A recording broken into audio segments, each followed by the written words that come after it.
Your body is waging war at this very moment. Welcome back to Thoughts from Underground. The body is a truly miraculous thing, is it not? Despite being made of trillions of instances of thousands of biologics, it's still very personal.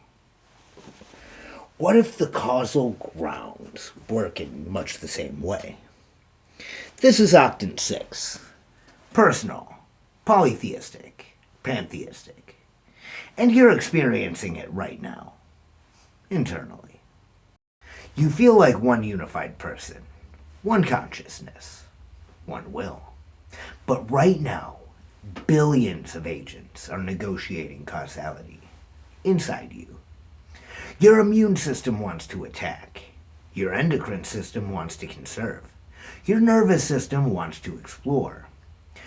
Your gut bacteria wants to reproduce. Your neurons want to fire in patterns maximized for reward. None of these agents answer to a central authority. They negotiate. They cooperate when aligned. They conflict when interests diverge. They operate with complete indifference to each other when their domains don't touch. And somehow, impossibly, this chaos of competing drives produces a unified organism. You, functioning, alive, resilient. This is polytheism at the observable level. Multiple centers of causality, each personal in its own way, each responding to stimuli, each pursuing its interests, each capable of genuine novelty. All physical, all immanent, all personal. And the system works because nothing has absolute control. Let me explain. Elizabeth Anscombe revolutionized philosophy of action by arguing something simple. Causality is plural. Not one causal chain, multiple causal chains operating simultaneously, sometimes reinforcing, sometimes competing. When you act, you're not executing a single cause. You're navigating a complex network of competing causal forces. Nancy Cartwright deepened this insight. Reality itself is structured pluralistically. Multiple causal powers, existing independently.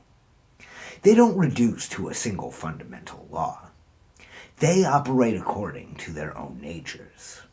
They interact with other causal powers and produce outcomes through negotiation rather than hierarchy. Watch what they're describing. A universe where conscious and causality are plural. Multiple powers, multiple agents, each personal, each responding, choosing, acting, but none supreme. This isn't mysticism. This is how they actually read the structure of causality when you stop demanding it reduce to unity. Now here's what makes octant 6 visceral. These competing systems don't just coexist.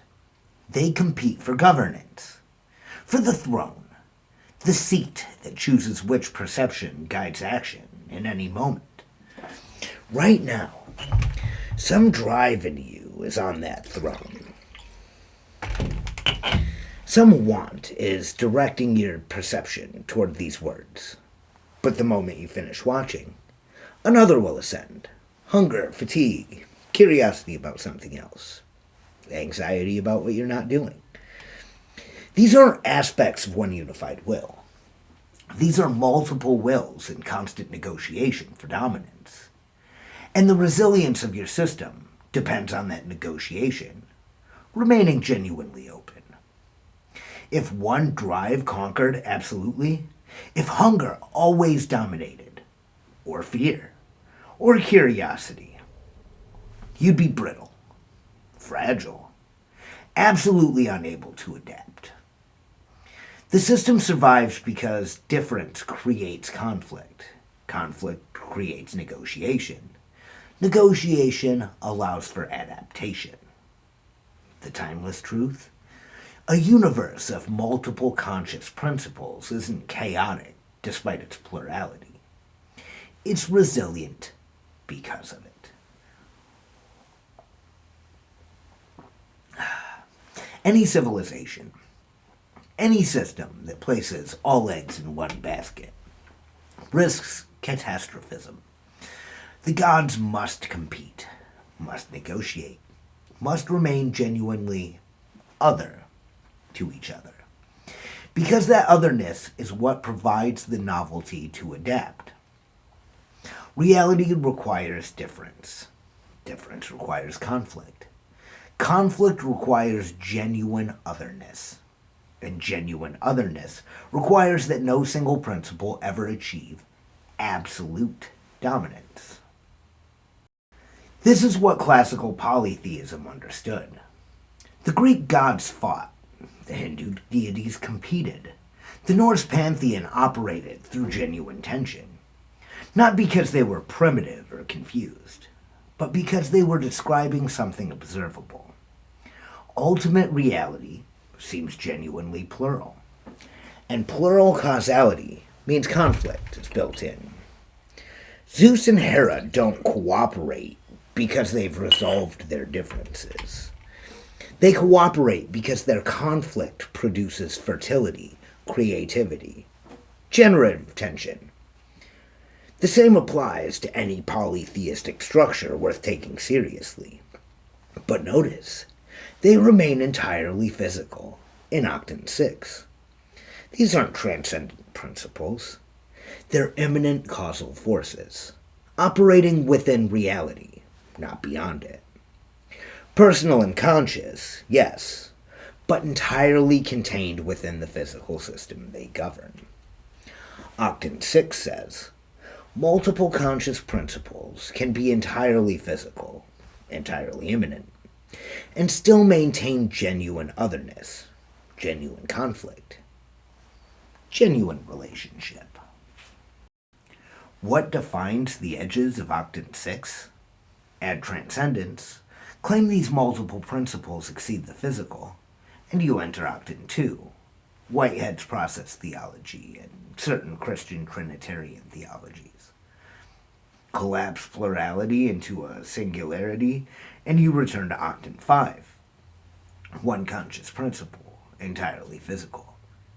Deny consciousness, and you enter octant 4, Gould's evolutionary pluralism, pure mechanism and competition. Behold all 3, multiple conscious principles, genuinely personal, entirely physical, and you're here. The territory of classical polytheists, of causal pluralists, of those observing that reality doesn't resolve into unity, but remains genuinely many. So, do you believe ultimate causality is plural? Multiple genuine centers of consciousness? Do you believe they're personal, responsive, choosing, acting? Do you believe they're entirely physical, with nothing transcending them? If yes, you occupy octant 6. You share territory with Anscombe, with Cartwright, with classical polytheists who understand the difference.